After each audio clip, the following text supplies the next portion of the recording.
It'll tell you when it's live streaming. You good, Nathan? Not yet.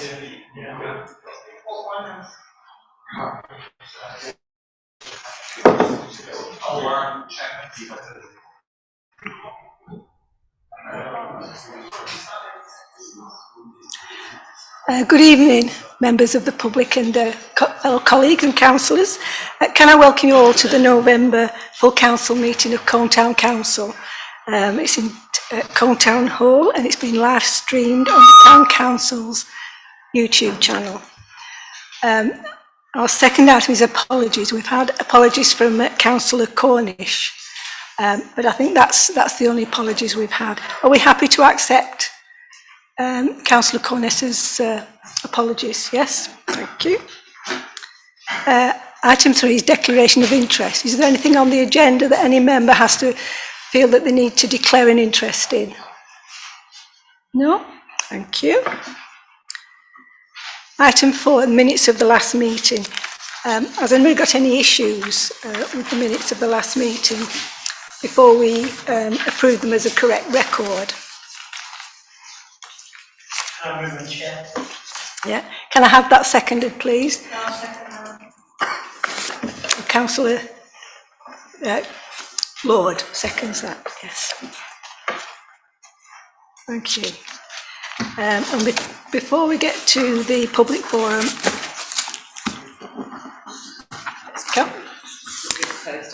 can we approve the minutes?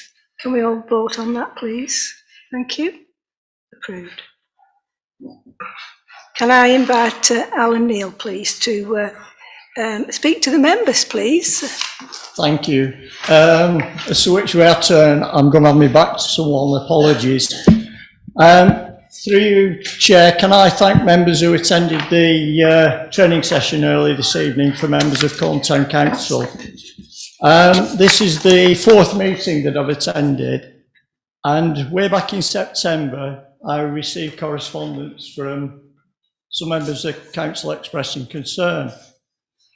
Since that time I've undertaken a full investigation of what's been said, what's gone on. I've done a very large in-depth report which has gone to the National Association of Local Councils. Their advice is that comments that have been made on social media via emails are not appropriate. Members of council will receive a copy of the findings of this report.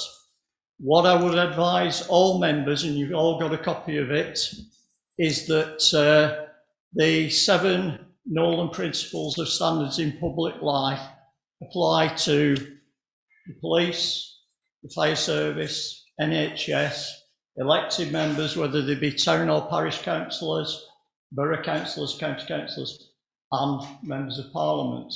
The Standards Committee only now has a monitoring officer and an independent person. However, the Nolan Principles do apply. As I say, every member will receive the findings from that report, and then it's up to members, because there will be recommendations in that report for your future council meeting. That report, every member will receive a copy of it, or the findings of the report, by early next week, as will your clerk. What I would say to anyone, if you consider putting anything on the internet, please be careful, because it is there forever, and as an elected member, you're not exempt from appropriate actions being taken. Thank you. Thank you, Alan. Now I'll move to public forum. So it's to consider questions, statements or petitions from members of the public who are welcome and have a total collectively of 15 minutes to make their representations to the council. And that's for information only. So can I ask Mr. Jane Turner, please, to... Right, okay. Anissa, can you come to the, we don't, because of still COVID's about, we don't want to people keep handling the microphone around. So I registered to speak this evening to seek permission to loan the gazebos to Colne Town Council's gazebos for Saturday the 11th of December for our final Come to Colne Market Day. I've got 25 traders in total, and I just thought I'd put the request formally to full council, please. That's all. You said December? Yes. Yeah. I've managed to sort stuff for, well, I've managed to sort gazebos for this Saturday, so this Saturday is sorted, but I'll definitely need to borrow some for December the 11th, please. We'll take that forward Thank to the earliest meeting that we can. Okay, Lovely. Anissa. Thank you. Thank you. Stuart Wilson. Sorry, can I just interrupt there? Why can that decision not be made tonight? It's not on the agenda. It's not on the agenda, of course. Thank you. Chair, I do apologise, sir. You're all right. I just want to finish our opinion. Interesting. So this is going to be brought to another meeting.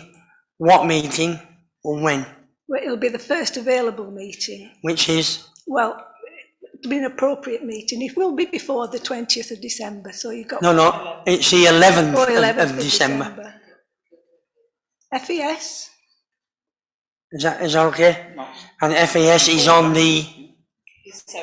On the... Okay, we'll just get a date for you. So, can somebody tell me when FES is, please? It's on the 7th of December. The 7th, so your decision will reach you by the 7th. Thank you very much for your help. Thank you. Stuart, thank you.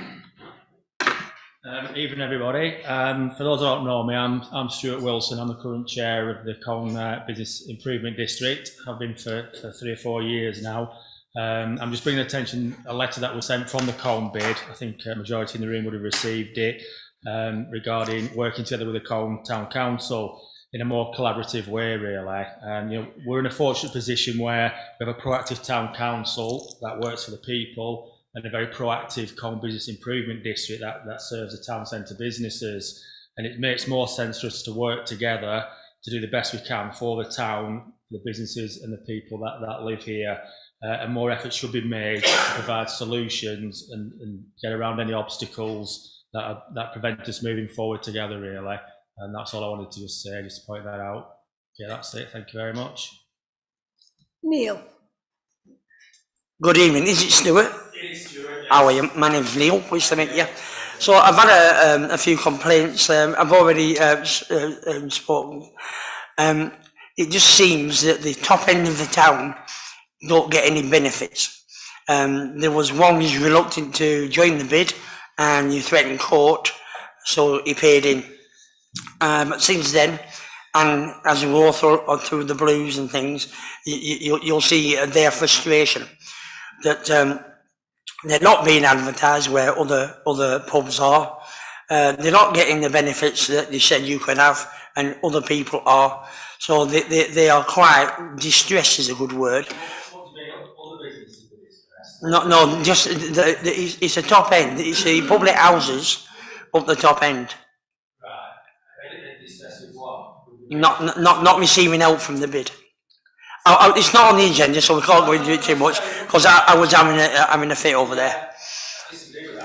Okay, we'll speak later. Yeah, thank you. Stuart, we'll take notice of that. We will get it on another agenda so we can have a full discussion. But myself and Naomi and Anita will meet every month to try and work better together. If you know, and I'm sure we will work well together when we get it sorted. Okay, thank you. Chair, Yes. can I just comment? Thank you for those words, Stuart, and they needed to be said because this is what we're here for, to all work together. This is what should be happening, and I personally want that to start now, not people think about it or, well, should we, shouldn't we? It should be happening from now. Otherwise, none of us are going to get anywhere with anything, and we're all going to get a bad name. Thank you. Thank you. Item 6 is finances. Oh, yes, Pat. Yes. Can you put your microphone on, please, Pat? Yeah. This council works on rules.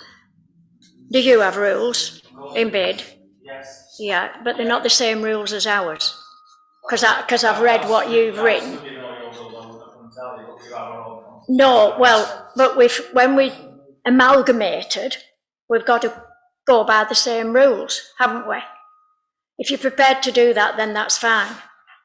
You know, the thing that you wrote, the one thing that I took up was safety. And it's the safety of the public. But you didn't have the rule that we've got, and now you're saying that we're not helping you.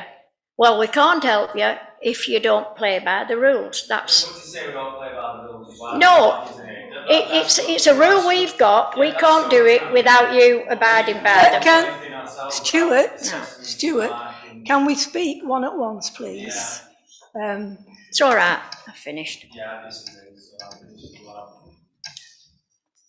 Can we go on to finances now? To receive a schedule of payments from the 13th of October 2021 to the 9th of November 21 for approval. Have we got any issues, comments on item 6A? Yes. A couple of questions. We've got about a quarter of the way down, we've got a party hire deposit refund. So someone booked premise and then obviously cancelled it, I guess? No, I can't say. It was a bond that we took for the party in case there was any damage caused. And the second question is, about a third of the way down, we've got a big bill for electrical works. So was there a lot of problems? Did it take lots and lots of days? Because that was quite The 5,460. quite a hefty bill, yeah. That's actually the whole building's fixed wire testing. So it's going through every single socket cable, and that's what that is for. And was it a clean bill of health? There is still some required remedial work. I'm just waiting for the full report to come through. They are just trying to cost it up for us so it can come complete. Thank you. Can I have someone to propose those, please? This month's budget. Thank you. And David Clamp will second that. All those in favour, please, can you show? Thank you. Item 6B is to receive a summary of budget, spend and commitment as of 9th of November. Any concerns? Can we approve that budget summary then, members? Can someone propose them, please?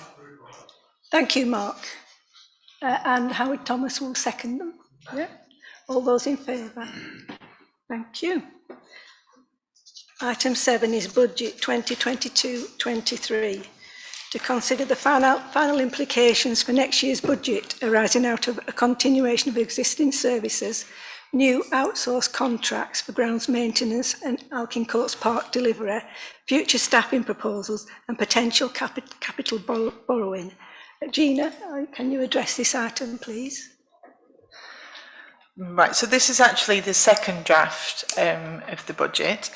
The first one originally went to FES and suggested that we needed quite a big increase. But in that first budget, I basically put everything in that the council have expressed that they may want to do. So any projects that you'd mentioned, I put in the budget for that. There was also the potential borrowing for the new roof of the town hall. And as we had no indication of cost at the time, it was put in for quite a large amount. But then when we got people to come round, we've actually noticed that that has been reduced considerably. So obviously relevant interest payments and capital repayments are affected because of that. So they came down. I also took out a lot of the capital or things that would be considered capital projects from the revenue budget, i.e. replacement garages at Primet, fencing, project at Elkin Court. There was also contingencies that were put in for CCTV projects, which I've stated as we do have earmarked reserves for these things, that any capital project should be taken out of the earmarked reserves and left out of the revenue budget. So basically this budget shows where we're at with the capital elements taken out. So it's basically FES wanted it to come to full council, just so that you could see the position that we're in, and potentially that we need to increase the precept, because it's looking that in future years we're going to need to bridge a gap. So it's likely that we will need to increase the precept. You've all had a plethora of appendices on this item, many detailed budget by codes. Do we need a discussion? Yes, David. Thank you, Chairman. Whilst I wouldn't want to stop any debate on the budget tonight, if anyone wants to speak on any individual parts of the budget, I don't feel that we're in a position tonight where we can make a final decision for two reasons. One is we don't know what the effects are going to be when we come to item 11 later on tonight. And secondly, we don't know what the base rate is going to be for setting the precept for the 22-23 year. And with those two unknowns, it would be difficult to try and set a precept to make the budget balance. So whilst I wouldn't want to stymie any debate that we might want to have on individual items tonight, I would like to suggest, Chairman, that we don't make a final decision on the budget until we've got the appropriate information that we need. And at this stage, I don't want to just say anything else just yet, Chairman. Councillor Sarah Coburn-Price. I'm happy to second David's very pragmatic approach. And I just would like to make a little quick observation, which is next year, wouldn't it be wonderful, given that Coners love this building and we've spent far more money on it than we ever anticipated when we took it over, when we were still very hopeful that the Heritage Lottery Fund would give us an enormous grant, because in those days they did for buildings, but now they don't so much, and you're competing with churches as well. Wouldn't it be wonderful if we opened the town hall to people from Cone? Anissa and I had a day out and we went to Hebden Bridge, and their town hall, which isn't nearly as nice as ours, and David's been to it with me. You were with me, weren't you? It's not nearly as nice as ours, and it was buzzing with people, and bonus, using the lavatories and paying for it as well. And it was just a lovely, lovely feeling. And I know that there'd be lots of obstacles and difficulties, but it would be really popular if we could open the town hall on more occasions, perhaps not the same way as Hebden Bridge, but in a way that people could appreciate this beautiful building and the investment we're continuing to make in it. That's just an observation. Thank you, Sarah. Would you like that on a agenda item for another meeting? Right, we'll do that. So this is proposed that we don't set a... Yes, David. Just one or two quick points. Obviously, we've gone through this at FES, so I'm not going to make anything big, substantial, whatever. I just noticed, obviously, we are using our earmark reserves, which is excellent. That's what they're there for, be they capital or be they lumpy repairs and maintenance. Perhaps if you did paragraph 15 on the bus shelters. So, you know, if you shaved £6,000 off there out of that reserve, we'd actually balance the budget anyway. Magnificent. I think, as David points out, though, there are the things up in the air. We've obviously got the blues. We've also got the roof, of course. I still think £1 million is a gold-plated roof, if you ask me. But so when the dust settles on that, then we'll know roughly where we're heading on that one.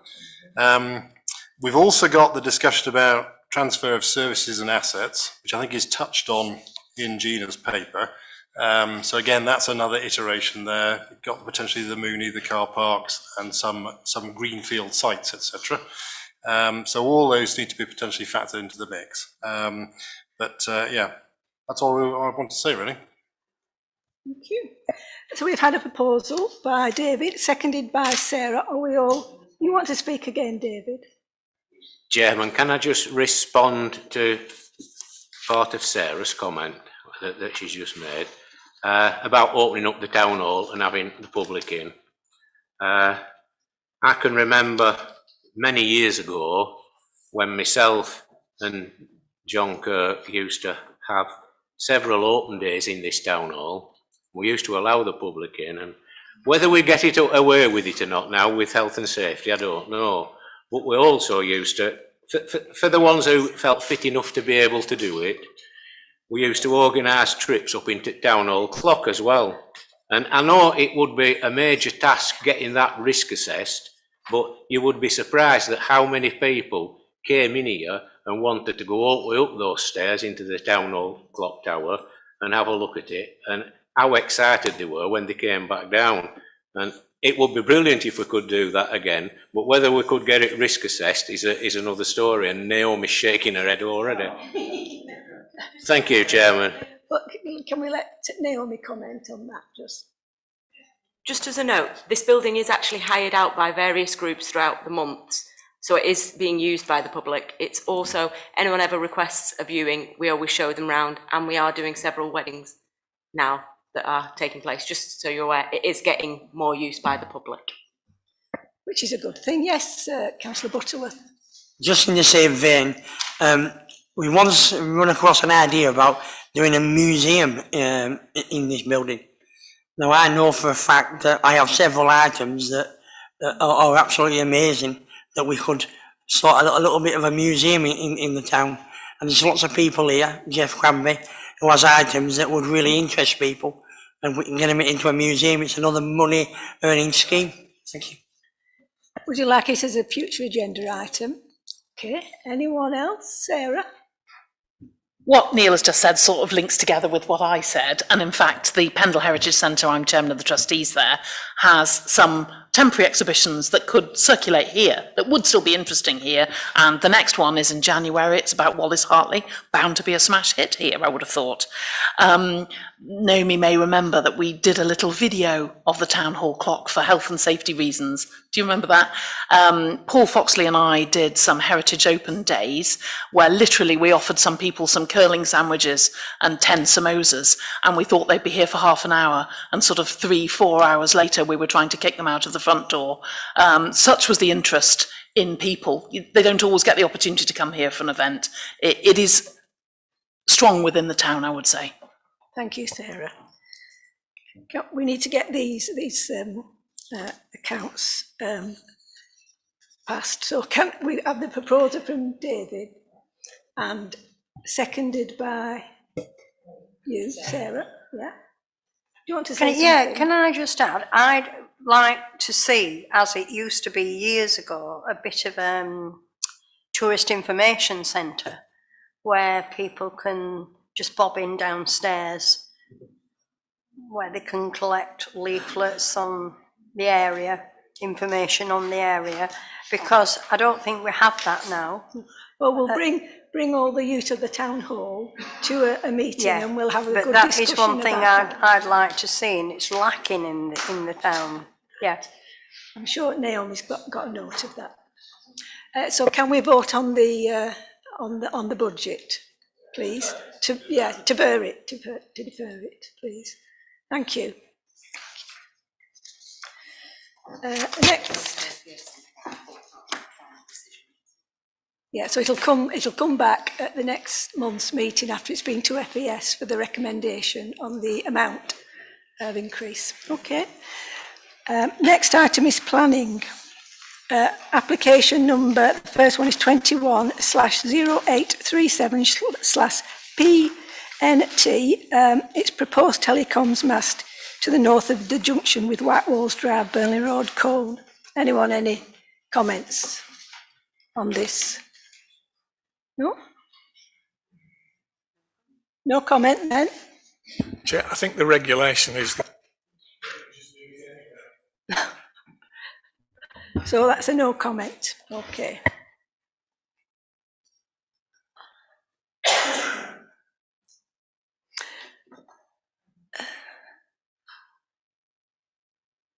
Second item is 21/0861/HHO 16 Noina View, Colne.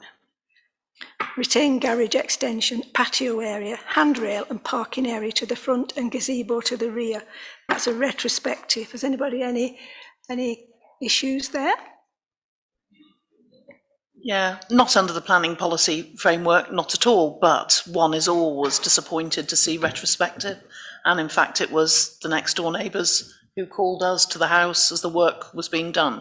You know, actually, if you own a house, you must have some knowledge that if you're building something, you need planning permission for it. At least look into it. Yeah. Chair, if only it was as simple as that, as the rules about permitted development seem to change every 5 minutes. It can be difficult, but yes, it is always, I'm trying to think of a suitable phrase, poor form when people just do things and hope that it will be all right. But I suspect, I mean, I don't know, but I suspect that something like this, it was thought it was permitted development. So if we're disappointed that it's retrospective, otherwise no comment, is that fair? Yeah. Okay, the next one, number 3 is 21/0862/ADV, North Valley Plumbing Centre. Advertisement consent, erection of double-sided freestanding 48 sheet size digital LED advertising unit. Yeah, Sarah. I brought this up at the Colne bid meeting that was just before this, and I was surprised. It was just, I asked an open question, didn't I? And Issa said, what do you think of it?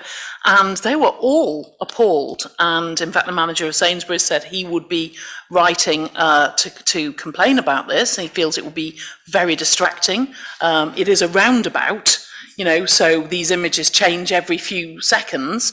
There are 2 ways that you can turn this down. It's on amenity and it's on traffic.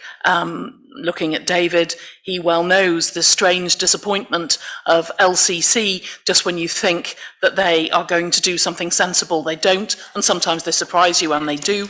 But I would say that this is a major gateway into Colne. It is not setting the tone that I would like to see in Colne. It's just a pure money-making scheme. The only people that benefit from it are the people that have kept that, and I say kept in an advisory way, because that roundabout has not been kept well at all. Suddenly now all its bushes have disappeared. Now we know why. So I don't think it benefits the community. I think it is distracting. I think it has a negative impact on the town, and I think that we should object. But I'll be interested to hear what everyone else has to say. Well, I'll take Howard and then David Clamp. No, Chair, I agree. It's just actually that drawing that Nathan's brought up there isn't the one that really shows it in its full glory. Well, glory is not the word I'd have used. No, that's not, the one that really shows it off at its worst is the I think it's the site plan one, which shows one. I mean, they are both facing traffic signals. I can just see somebody, there you go, somebody parked outside Sainsbury's petrol station waiting for the lights to change there, and suddenly the scene changes and we get an advert for goodness knows what. And the other one is opposite the lights as you come off Vivery Way. They are both, well, they are prime sites, but as Sarah said, they are prime sites to come into the town. Now, unfortunately, these things are popping up all over the place. If you drive towards Old Trafford, the cricket ground, not the football ground, there are, well, I was going to say hundreds, that's somewhat an over-exaggeration. But all round there, there are, you go through a set of traffic lights and a set of gantries, and there are these things on, changing from come to Turkey, come to somewhere else, shop at Argos, shop at this, that and the other. And they're just a mishmash. And on whatever grounds we can object on, we should do that. It's a gateway into town and not suitable. I think it would be a distraction to traffic, although it is quite likely that the county council could pull the rug from under our feet by saying they've no objections. I don't think, when I looked at this, they hadn't sent their comment in, but I think we should object in the strongest terms. So I'm quite happy to second the objection, as it were. Thank you. I've got David Clamp, and then Alan would like to say a word, and then I've got David Clegg. I agree with both previous speakers. From me, it's from a safety point of view. The point is, there are 1 to 4 sets of traffic lights in that area, and we've talked about drivers being distracted. There are 5 crossings, and if you distract somebody that's walking across those crossings and the driver's set off, you've got the other side of it. The truth is, it's not good for Colne. Everybody's right. It's not in the right place, but it will cause havoc if we're not careful. And from a safety point of view, we should be complaining that we should be objecting to this very strongly. Thank you. Alan? You're on in the microphone. It goes through the system. We can hear you. Does it go through? Thank you. Yes, you can object on the strongest possible terms to Lancashire County Council highways. It's a distraction on the highway. It's a danger to pedestrians, cyclists and all motorists. And I actually think it's contrary to the Highways Act, so you're absolutely spot on. You can object to this in the most strongest terms. And I would copy Charles Edwards who's the Cabinet Member for Highway Safety. I'll send Naomi a list of relevant officers first thing tomorrow at County, and also Philippa Williamson, who's the leader of County Council. Yeah, in the past they've ignored things, they do not ignore them now. Thank you. Councillor Clegg, David. Thank you, Chairman. I'm not convinced this plan is right. By quite a long chalk, actually. If you read the small print in the documentation for the application, it categorically says that it is a single double-sided advert board, whatever you want to call it, illuminated. But it says it is a double-sided board. And on the plan, it only shows one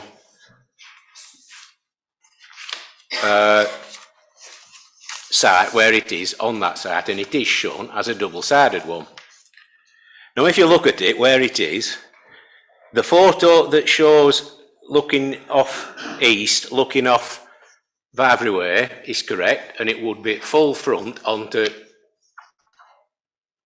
the image on the sign, and that's correct. But the one coming past Sainsbury's petrol station shows it full face looking down there.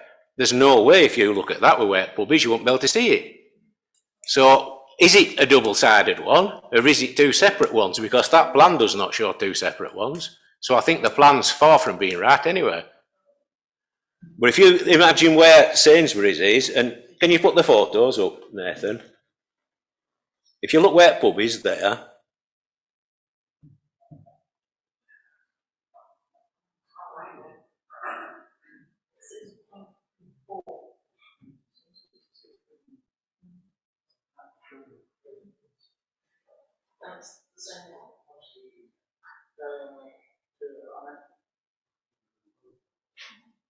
no, there's some photos of it somewhere.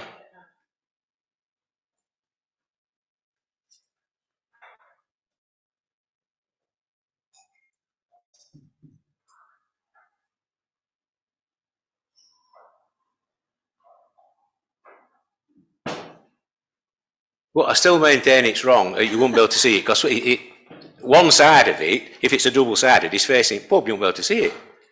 Well, do you want to add something about it being confused and we're unable? Well, I think plan's totally incorrect. Concern that the plan is not accurate.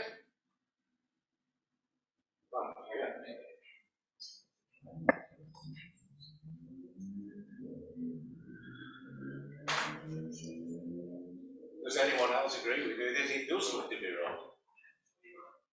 You won't be able to see it. Yes, sir. I've just, well, I was being told about the height of it. Was it 20 metres, sorry? 20 feet. About 20 foot high. So that's horrendous in itself. And we refused, or we made the Morris dancers take their luminous times down because they was too high. And now it's pleasant, it's not bright. So, you know, if this happens in any way, shape or form, the ad is horrendous. Horrendous. Well, I think it's clear that members are against this and would recommend refusal. Yeah. Yeah, we've got. Can we mention the height as well in the refusal? Thank you. Chair, yeah, I've got, it's of no benefit to the community, distraction to road users, damages the gateway image of Cone, concern for pedestrian safety, contrary to the Highways Act, and concern that the plan is not accurate and the advertising boards are out of proportion. I think you've got to get the word amenity in there. You know, it's like one of those sort of O-level French things where you get extra points for saying après savoir. It's, you've got to get, it is detrimental to the amenity of residents. Mark. Yeah, if you look at the technical report, the photos David referred to are in there, and it is smack bang, I'm just looking at it now, smack bang in your face as you're coming up Vivery Way, past the garage. The complete distraction, as David said, it's a health and safety nightmare.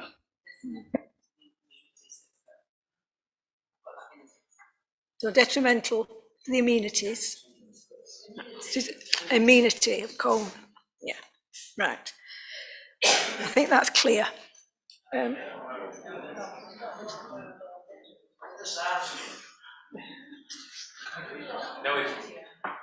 if you look at that one, that's how it will look. Put up on the photo now. How can you see that? Because on actual plan, it's showing pub in front of it. So you wouldn't see it.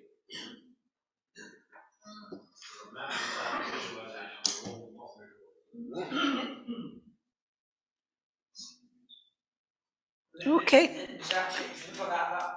So a crossing there as well, isn't there? So people are looking at the screen like one of the councillors said, and somebody's crossing there. You see the crossing across from the garage. So yeah, totally out of order. Are we happy to move on to the next planning application? The next one is 21/0891/FUL. It's Boundary Mill Stores. It's full major change of use of former warehouse building to general industry. It's the one off Regent Street at the lower end, I think, next to what used to be the PCT headquarters. Has anyone got any comments? Yes. Chair, it's it's literally on an industrial estate, so I think the fact that it's there, I think there's no point in commenting. I mean, when you actually see the plan, it's quite a large, probably, if it was being submitted now, that number of car parking spaces wouldn't be allowed because not enough people would bicycle to work. Not that they can along Regent Street because of the potholes that are still there despite the fact that they have supposedly mended them. Good old county council. No comment, that one, yeah. Item 5 is 21/0801/FUL, workshop 2 Keithley Road, Cone. Demolition of existing workshop building and construction of a block of six flats. Yes, Sarah. This is a very professional and well-written report. It may not be a design that gladdens my heart especially, but the thing that I would cavil at, if we could zoom in, is the bin store. They're actually recommending that always on Keighley Road there would be a row of bins. And I just think that would be grim on a major gateway into Cone. That bin store, look at it, there it is, next to Gina. It is horrific. That is, I can't believe that. That's just mad. I think we should object to that, and I'll be interested to hear what everyone else says. In fact, the material palette is quite impressive. It's a natural stone, it's a metal roof, it's aluminium reveres to the windows, and it's Accoya wood windows. There's been a lot of thought put into solar gain from the back, because the back of it faces south, so it would be warm for less money. So it's actually quite a green building. So it's just the bins for me, really. Thank you. Howard? Well, yeah, that's the first thing that is wrong with it. The bin store. I can just imagine the fun that people walking home from the commercial and the union will have on a Friday and Saturday night down there with those. So that certainly needs some redesigning. And I'm also concerned about the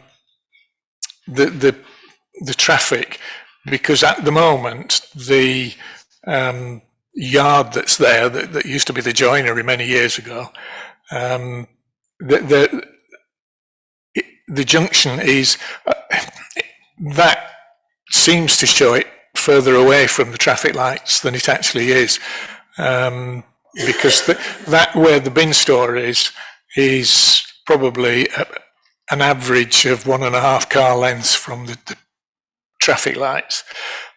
So I think that the movement of the traffic around the building needs thinking about, because it's not clear from when I looked at the plans as to whether from the front there is access to this Undercroft car park, as they call it.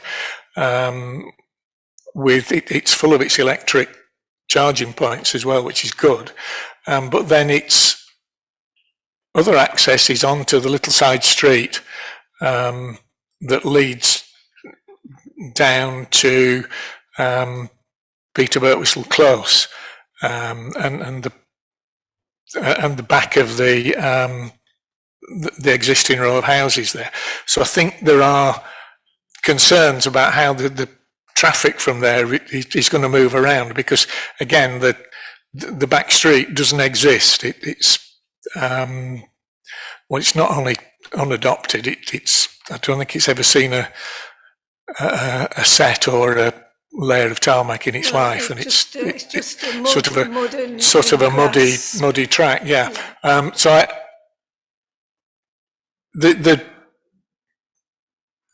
the principle of the building, I think, is fine, but I think there are questions about how traffic is going to move in and out of it, and particularly when they're actually building it. Although I noticed their name is Builder Kit, so I think from a quick look at their website, the actual timber frame of the building comes more or less ready made, and it just all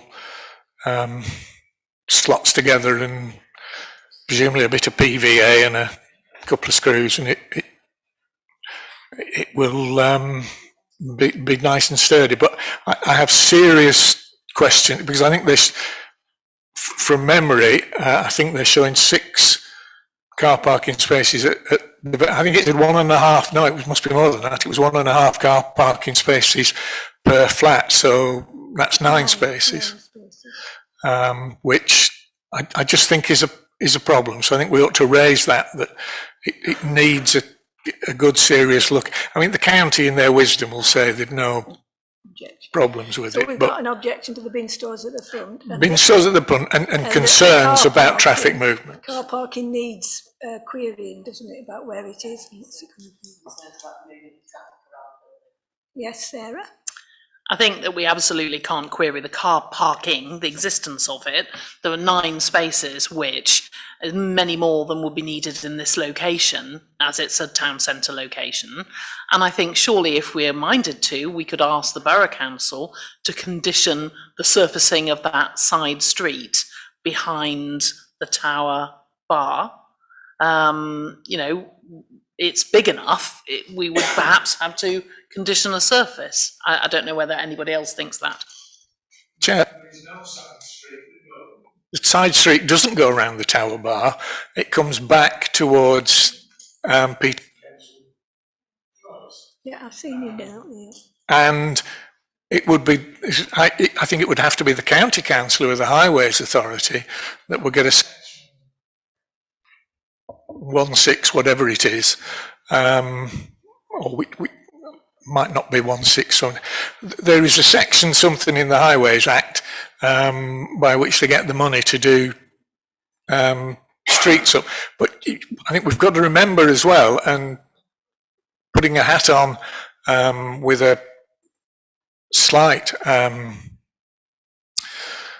interest, although it's non-pecuniary, as a trustee of the Peter Birtwistle Close, that is sheltered housing. So, you know, almost by definition, the people that are walking up to Keighley Road are not the fastest of residents. So, you know, I think it just needs a lot more thought than, yeah, it's fine. It's got 9 car parking spaces, but they've got to get into those spaces and out of those spaces without causing problems. And I think that without proper traffic management and proper directions of flow of traffic, it just needs a lot of thought putting into it, rather than just saying, yeah, it's fine and they might be able to sort it out. I think we ought to, that is a possible area of conflict, because there are 2 almshouses, as they are designated, right on that corner of the back street, at the back of, no, I can't remember the number, but at the back of the house on the block on Keighley Road. That was originally 1 bungalow that's now 2 almshouses. And you're saying that if they were driving back, they might drive on that back street past the back of all the almshouses and come up Birtwistle Close. Because it is different. Yeah. Oh yeah, you're all right. Behind the buildings to the left of the new building is a back street. It's unadopted. There was a bungalow, now it's 2. The gentleman there brings me every now and again, and if I've any spare material left, stone or thing, I go and fill the potholes in. When it rains, you can't walk down it, let alone drive down it.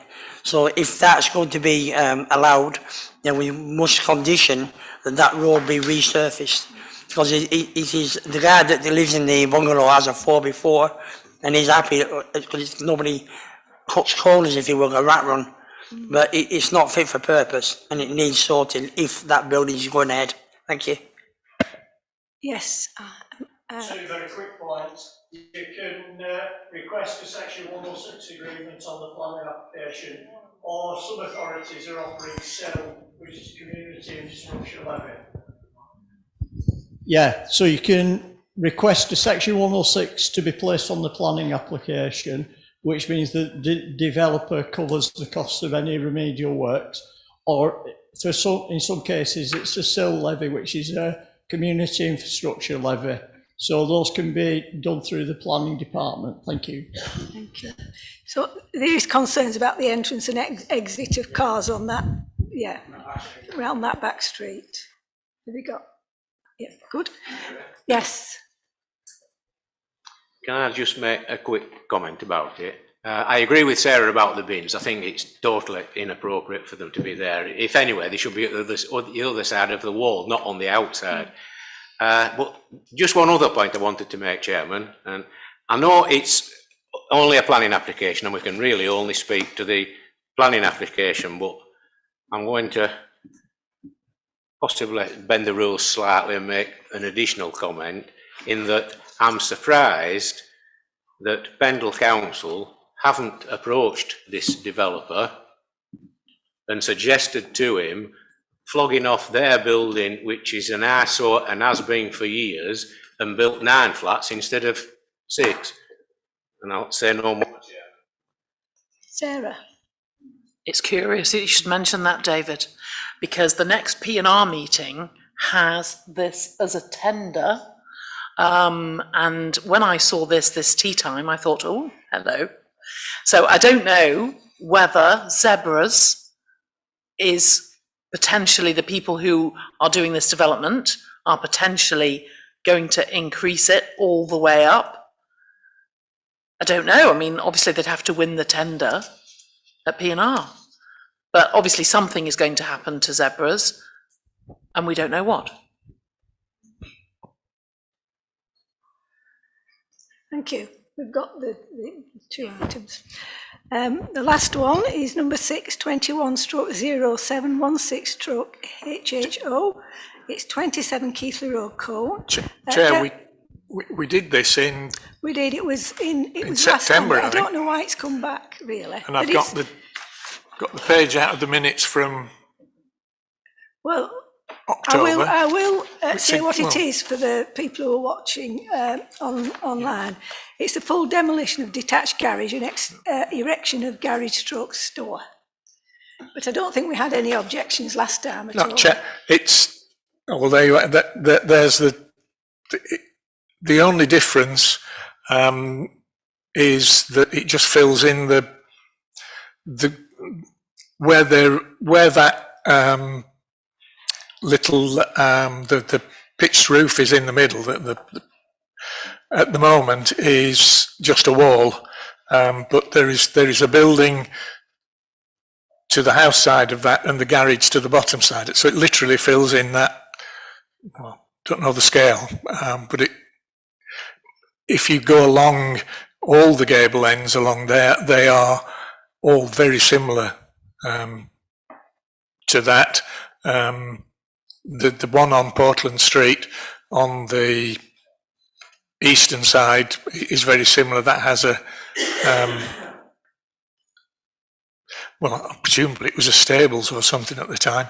And the one at York Street has a similar sort of arrangement. So they're all like that. I think this actually improves it a bit. So no comment? Yeah? Okay. So that's all the planning. Item 9 is correspondence received, and we don't seem to have had any correspondence. Sort of unofficial and a slight update for everybody. The correspondence I received that I passed on the news to Naomi is, you may remember that in the last meeting there was this motorhome application on Skipton Old Road, and we spoke about it, and actually Colne Town Council resolved to write, but they never got to write because it was rejected before a letter could be sent. So just to inform people that that was rejected. Yeah. Thank you, Sarah.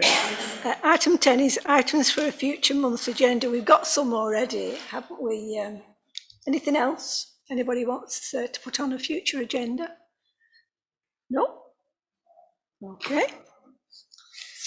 Other than Chairman, on the next meeting, I'd like to be sure that we'll leave sufficient time for the budget that we've deferred until that meeting, because of the time scale for us having to get the precept in January, it is important that we do make the final decision on the budget at that December meeting. Yes, yeah. We'll try to keep the rest of the items light. We'll make that a priority. Yes, David? Yes, one more as well. Usually we have a standing item on the neighbourhood plan, of course, being an update of some kind, but if you remember, when you've seen the minutes, we are looking to try to approve it next meeting so it can be submitted to Pendle for Regulation 15. So obviously we can try and pull all the threads together over the next 2-3 weeks or so. What we'll probably try and aim to do is to send some documents round so people can start proofreading it beforehand rather than save it up to the meeting. And that way we can say, look, here's the final version. When's the meeting at Pendle Council? When's the? We just submit it to Pendle. Yes. Well, when has it got to be in? Is there a date? No, it would come to here first before it would go to Pendle. So it'll go to Pendle when it's ready. Right. And David is being optimistic. We think we've got all the threads, but there are some extra tweaks, there are some extra things. It would be the earliest, would be the next meeting. So potentially it could go on the agenda, but it might be January. We're just doing our best. Right, okay.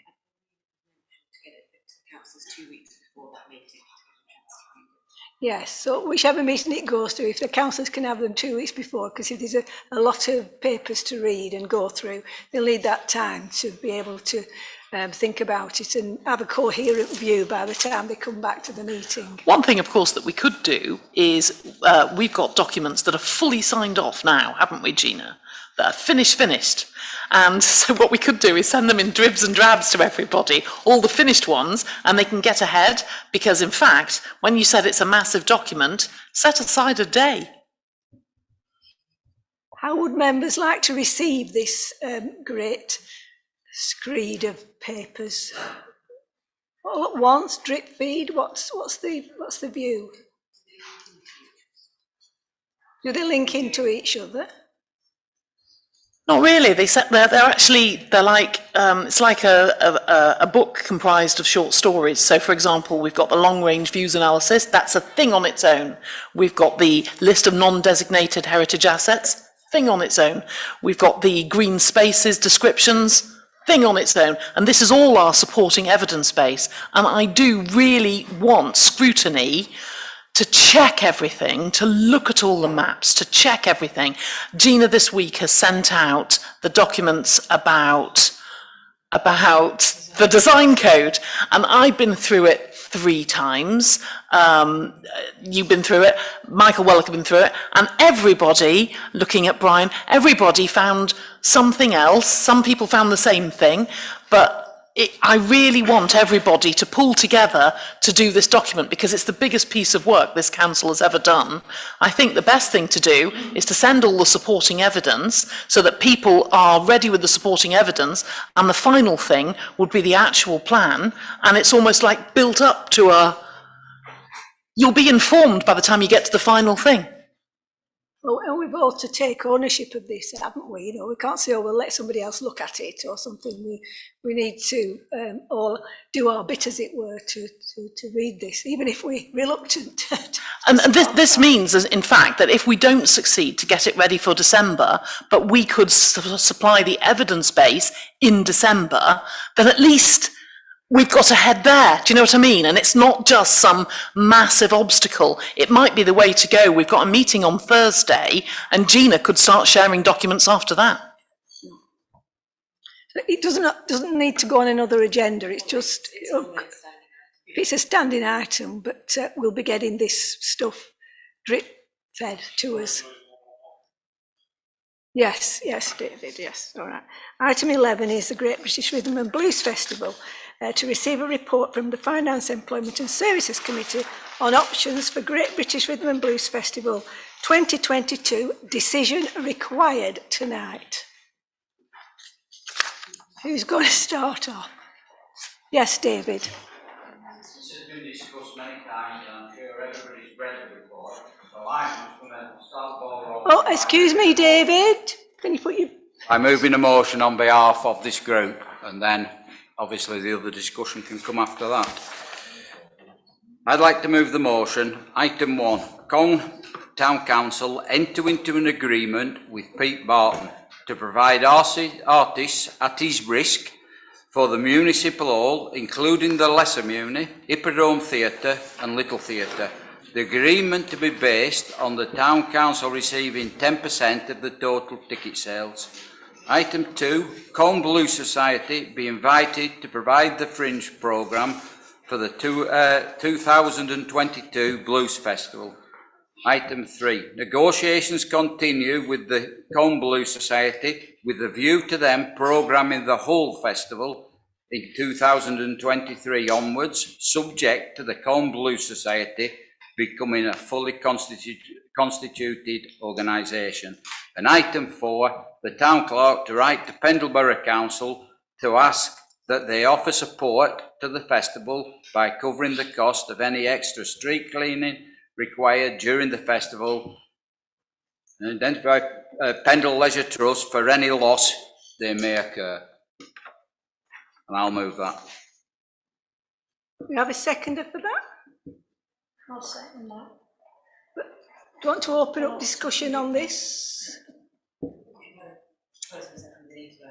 Right.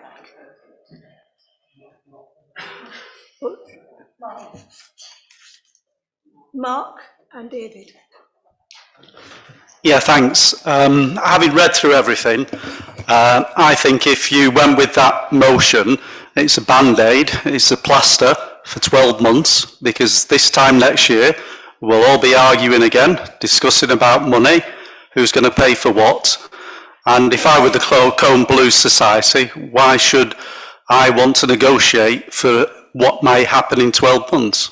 I think the only way forward for a sustainable long-term solution for the Great British Rhythm and Blues Festival, which was formerly known as that, then became the Summer Music Festival, and now is back as the Great British Rhythm and Blues Festival, the only long-term sustainable path for this is to go for option 5, which our town clerk listed in one of the recommendations, which is for Combe Blues Society to work hand in hand with Combe Town Council for 12 months, then in 12 months' time, CTC walk away, and the budget then will be zero on the figures. So then it'll be run separately and a sustainable organisation.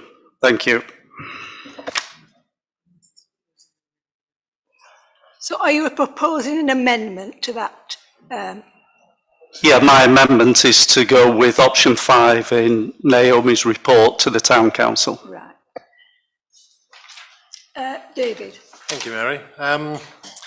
Yes, so we debated this a long time at FES about the different options, and obviously you can see we ruled out options 1 and 4. I think the other thing that was considered was a hybrid, which seems to be what David is suggesting here. And I think we thought that a hybrid was going to be very messy indeed, given the contracts, the relationships, the amount of exposure.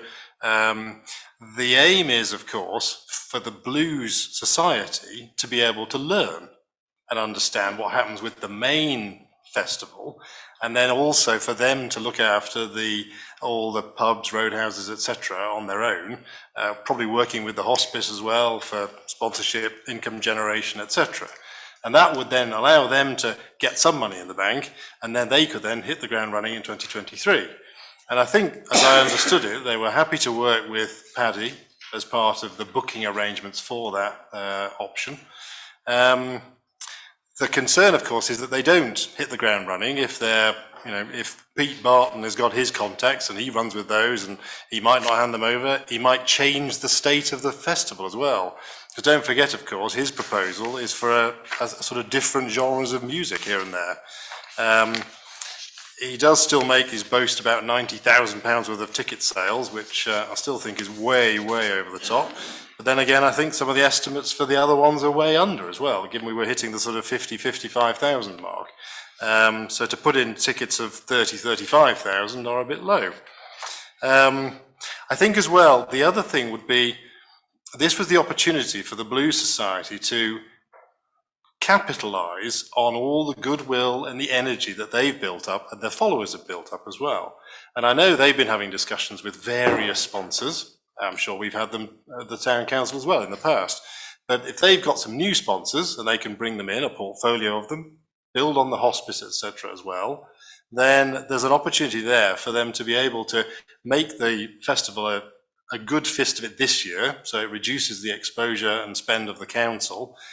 We'd already said we were looking around about a sort of 60,000, 65,000 in total, which we did have the appropriate budgets and earmark reserves to cover. So I would like to second Mark's and go for option 5, Appendix 7. And I think that's a very clear way ahead.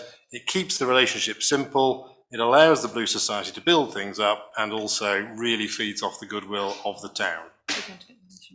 Well, we need to take the amendment first, don't we, before, are you, yes? Is it? Yeah. No, I have a right to speak. Yes. Thank you. Okay, thank you. I'm from option 5 as well. It seems the simplest way to go. But what I want to get on record is this. Whoever takes over this blues festival, please note, it is a Colne Blues Festival. It is not the bottom end of Colne Blues Festival. I'd like to see a stage up the town. There's no budget in any of these for a stage up the town. The people that live up the town, all these shops and all the pubs and all that, they end up having nothing. They get trickles of people. If it's going to be a blues festival for Colne, then it should be all of Colne, and we should have a stage up the town. They all come up, they get to the Duke, they turn round and go back downtown. Everybody up the town pays their dues, pays into the bid, pays a poll tax, pays everything. They're entitled to a full blues festival. Thank you very much. Is that another amendment? Neil? Yes. Just one other question. Obviously, we know that the Town Council have had discussions with Peterborough and with the Colne Blues Society. Yeah. So all of a sudden, we're proposing a hybrid thing. Do we know if the Colne Blues Society is prepared to even accept this route or not? Are we just proposing it in the dark? Well, I think they are very passionate about the Colne Blues Festival, and I wouldn't think they would walk away from it. Yes, Naomi. After the last FES meeting, I was instructed to meet with the Colne Blues Society, and I did have discussions about some version of a hybrid. That's kind of where the tweaks on option 5 have come from. That was the way they were kind of seeing it, but I obviously said it is up to the council. I believe they are prepared to work with the council, whichever option. That was what they'd said, and that's where we're basing that on. I think, I think the idea of this, what they call blues trail is quite exciting, because then there would be some things up at the top of town, etc.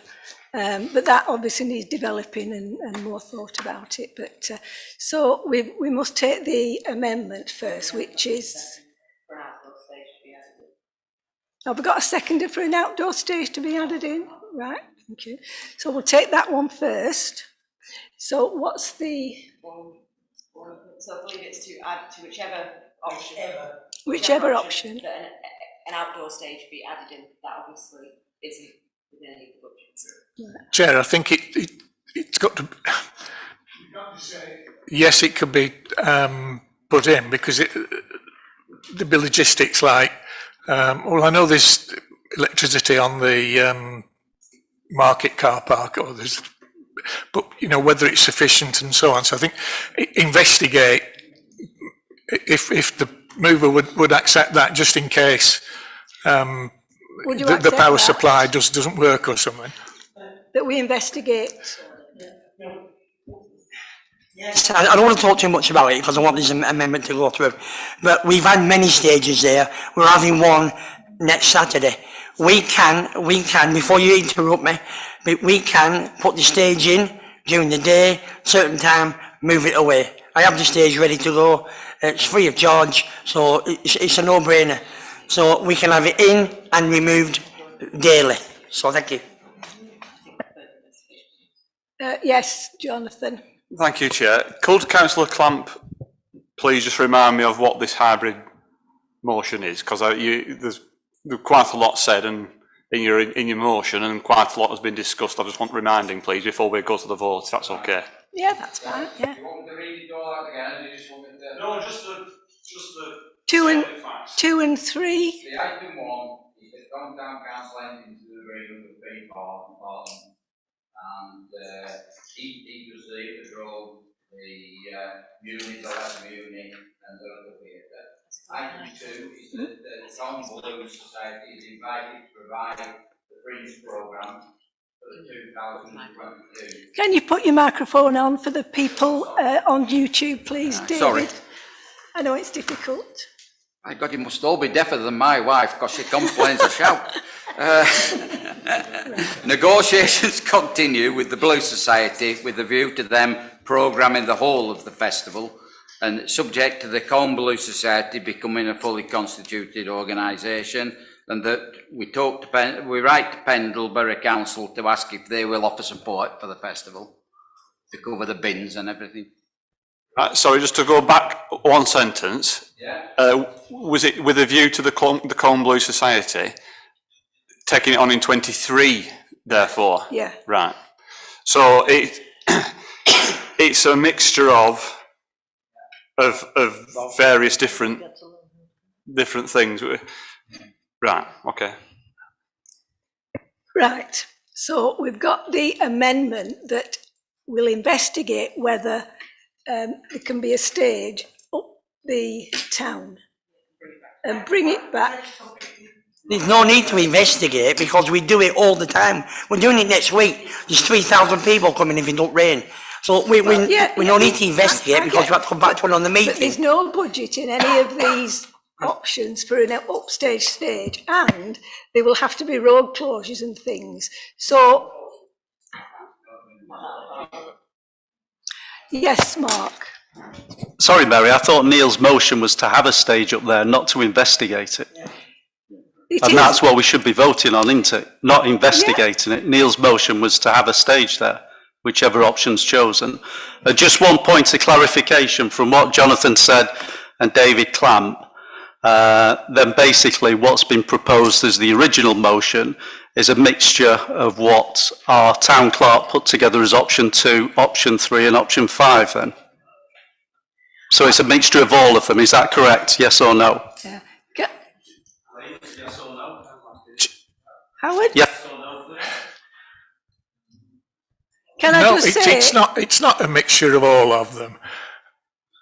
You could argue that 5 is a mixture of how we do it now with somebody else and a stage uptown. It's perfectly straightforward. I don't know why people are making such heavy weather of it. We've got to remember that the people that come in to the town to the Great British Rhythm and Blues Festival are coming to look or to watch the bands that are put on in the main venues. That's the Muni, the Hippodrome, the Little Theatre and so on. Generally, the population of Colne visit the existing bars and pubs and stay out on the street and don't, or not many of them, go into the municipal hall or the Hippodrome unless it's the last day and it's getting near the end and they try and get in because they've had 1 or 2 during the day. The number of tickets sold in the BB8 postcode was, I can't remember the figure now, but it was actually a very miserly number. I don't think it got to 50. It was, I seem to remember a figure of 20 or 30, but I can't remember the exact figure now. 26 I've just been told. So the people in Colne that everybody is concerned about don't generally go into the main venues.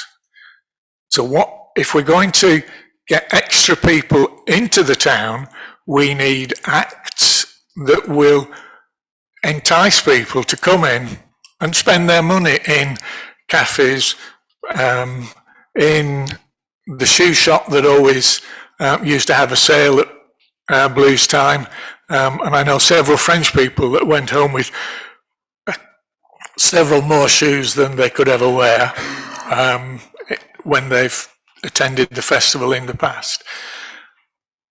The local people generally, as I say it again, tend not to buy tickets for the main stages.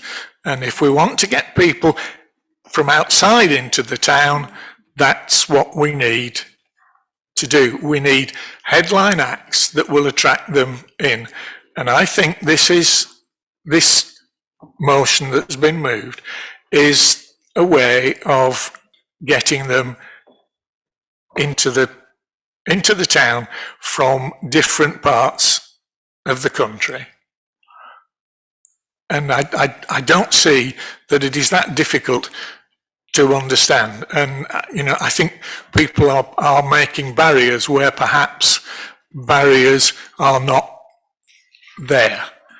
The bands that are put on in places like the Dressers, the Venue, the Lord Rodney, the Rugby Club, will still be the same sorts of bands that have always been on. If it's a fine, sunny bank holiday weekend, the streets will be full again. And I'm sorry to say it, but some of the businesses in the town over the years of the Blues Festival, and you can talk to Phil Story and Alison Good, have done very well out of the blues over the past 30 odd years, and generally have not put that much money into it. They have had their acts as the roadhouses and so on provided for them, so they've had it relatively simple over the past 30 years. I don't want to divulge a confidence that Phil Story once told me, but I think we have now come to the stage where we have to say to the businesses, and if it is through Colne Blues Society, they've got to step up to the plate and put a bit more into it than they have done, that some of them have done in the past. I'll leave it at that, Madam Chair. Can I just have Naomi's given me this. The outdoor stage isn't an agenda item on any paper that we've had on this item anywhere. Therefore, it can't be voted on as councillors haven't got the information to make an informed decision. So, Mrs. Clark, yeah, I was not all that. But we used to put a stage on by the market. I know we did because I ran it for I know, and I'm not saying we shouldn't do. We shut the road up, we still have a stage up and down, there will be no road up. Well, I'm not saying we're not going to do it, but I'm just saying we can't vote on it now, and we'll have to investigate further on that. Chair, I think a stage there would work. There was one there. It would work, but I think we've got to get the I's dotted and the T's crossed. We can't just, we'll put a stage there. It's a bit easier now because there aren't the residents above the market, but there was a stage there for many a year until the thing was spoiled by glass and plastic cups all across Market Street.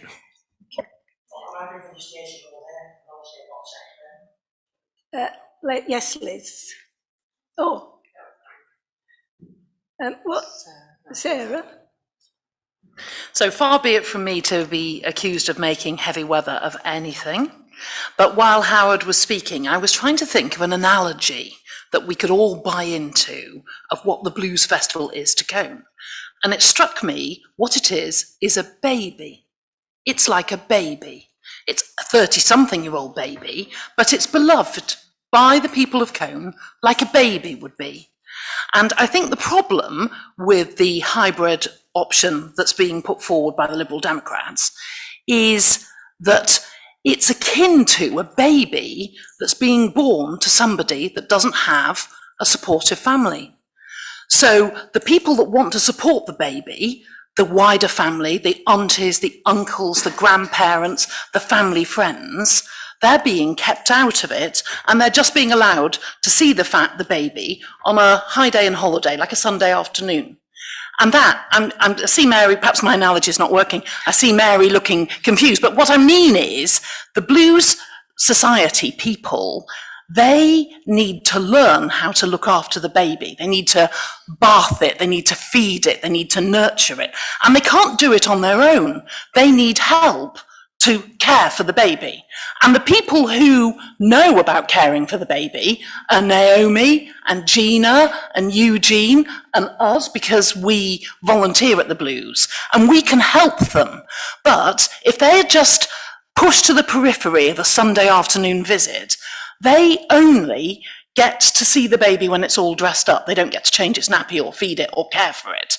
And that's the equivalent of them just doing the roadhouses. They don't get to deal with the big venues. They don't get to deal with the Mooney and the Hippodrome and the Little Theatre and booking those big acts. They don't learn.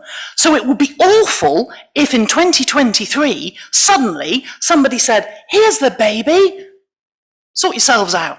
And that is equivalent. That is what you're asking them to do without serving that apprenticeship, without us holding their hand to nurture something that's so precious to Cone.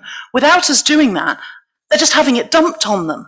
And it would be a shock to anyone, and they're less likely to be successful.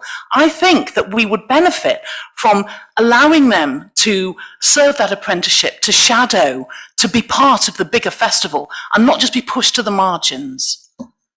Sarah, I read that 61 page, and they had all their ideas. They didn't ask for, they needed help. They had original things. I think they could, and also a lot of them work full time, and our staff are doing work during the day. So how would they be able to shadow?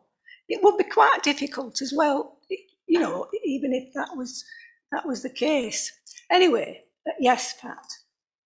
The way I see it is that,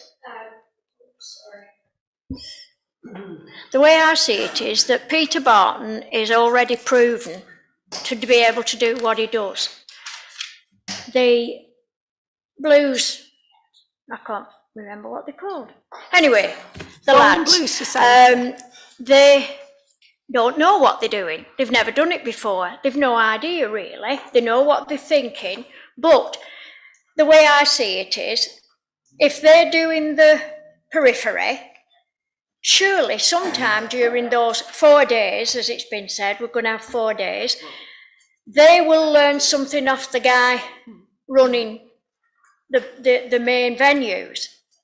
I don't like the idea of these lads jumping in, both feet first, and messing up. They need somebody to learn from, not necessarily our staff, but somebody who's done it before. Unfortunately, they weren't very nice about him, so it might not be workable. But having it two ways, they're going to prove themselves, and this guy's already proved himself. So we know we're going to get the ticket part of the Blues done. That will happen. But in the past, we've never had a penny or anything else from all the pubs and clubs and what have you. They've all looked after themselves. So while they're looking after themselves and these lads are doing whatever they want to do, surely they're going to learn from the other guy who knows what he's doing. That's just how I see it. And that makes sense to me if they'll do that. But I don't know if they will, because, Liz? Can I just ask, so there were meetings between Pete Barton and people and the Colne Blues Society and people, and Naomi put together this report which had 5 options in. Then that was discussed at FES and we got it down to 3 options. And so tonight we've had 2 suggestions. One is that we go for option 5. Is the other one of the other options, or 2 of the other options? I've lost the thread. Sorry, I wasn't confused 10 minutes ago, but in the interim I've become confused. I think it's option 2.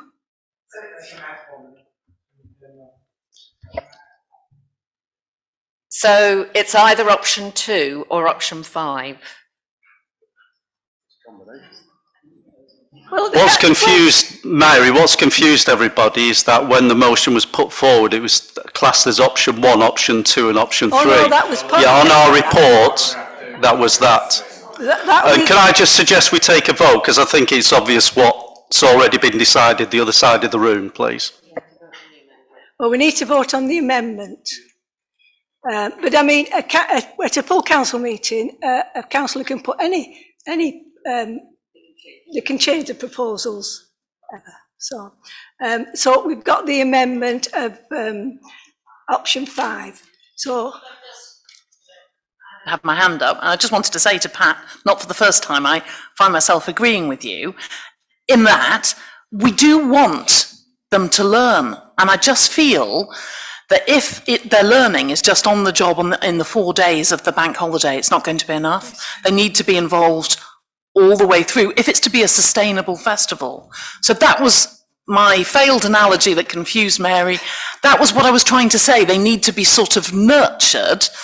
If we believe that the Blues Society are taking it over, then they need to be given more than just the fringe, because they're not going to learn, and therefore there's the awful idea that perhaps next year they would fail. It won't fail this year because there's a safety net idea, but next year we don't want it to fail. So we need to be looking at the best possible way so it can succeed next year. And that surely is to allow them to shadow and be part of the main festival. can I just say that it's not definite, but Pete Barton did say he would be thinking of giving maybe a day on a main stage, or letting the Colne Blues Festival create some area of the ticketed venues.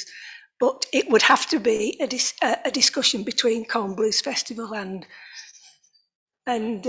Society and Pete Barton. But he did offer that. But yeah.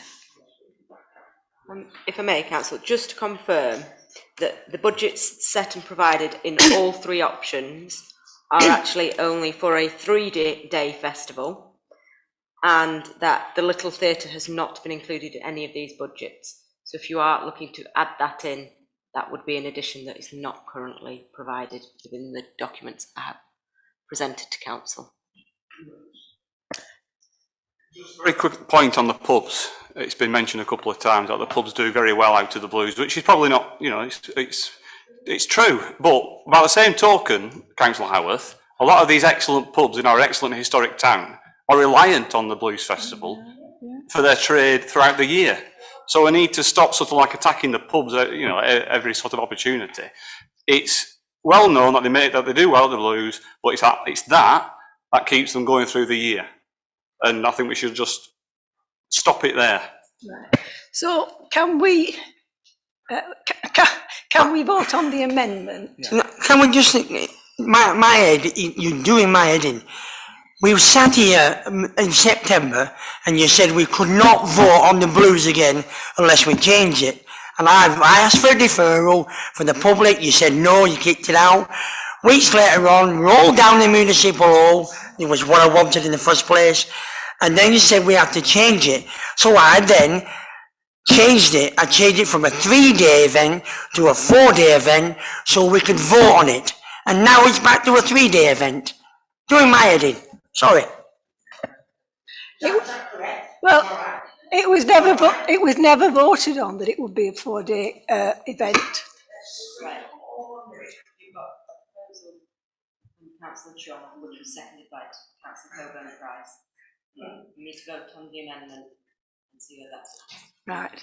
So it's option 5 that you said, Mark. Is that correct? Yeah. Yep, thanks, Mary. Yep. Right. All those, and it's been seconded. So all those in favour of option 5. Thank you. All those against?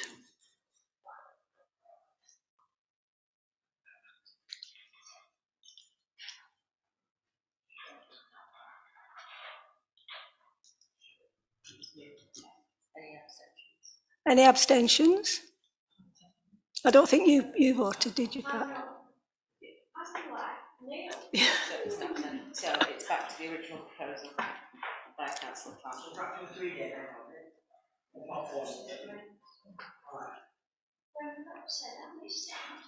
Don't worry about it, just nod your head, it's on.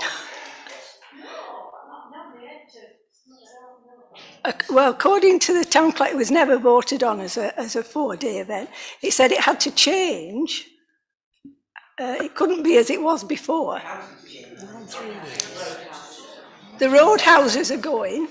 We're not doing any of the roadhouses. That's not me voted on.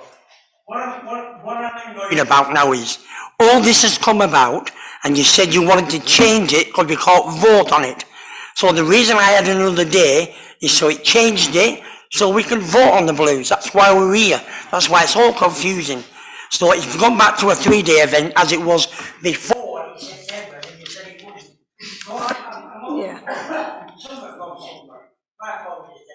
So Chairman, for a bit of clarification, the motion that was passed was that it wouldn't go ahead in its current form. And its current form was just about option 5. Yeah? So the question of 3 or 4 days, I think, is a moot point. At the moment, we're talking of the 3 days.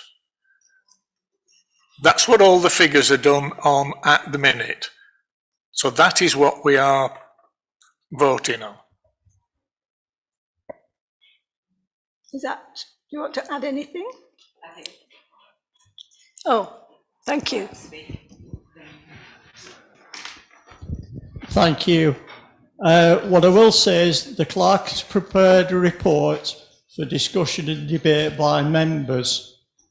And when I referred to issues right at the start of the meeting about standards in public life, I'm quite concerned with some of the comments that people made which were inappropriate. You've got the information before you.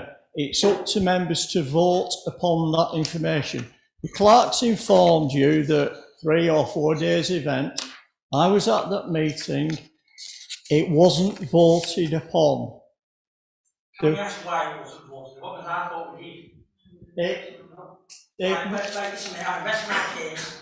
I'm not saying no more, just crack on with it. Yeah, it was proposed and seconded, but it was never voted upon because the gentleman who sat here was one of the people, and I apologise because I called you Coburn as opposed to Cockburn. And there was another gentleman. Other way around. Well, there was another gentleman, and I think it may have been this gentleman that sat at the side of you, but it was never voted upon. I was at the meeting. And what I would say to all members, that your clerk is here to clerk a meeting and provide the relevant information. Now, some of you may not like the message from the messenger. Don't shoot the messenger. If you do, I'm not forced. But the decision is before members. There's been a motion put, voted and seconded and voted upon, and then it appears that the substantive resolution has been approved 7 votes to 8, unless I'm mistaken. Thank you.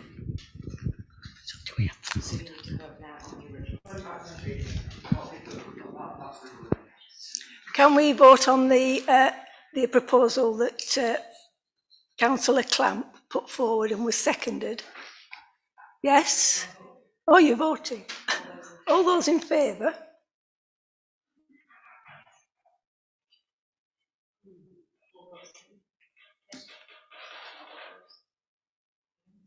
Anybody against? Thank you. Thank you. So that motion has passed.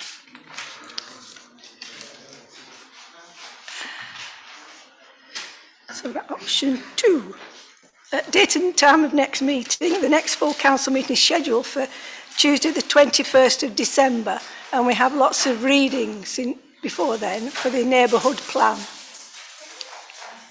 But thank you for your attendance. Thank you.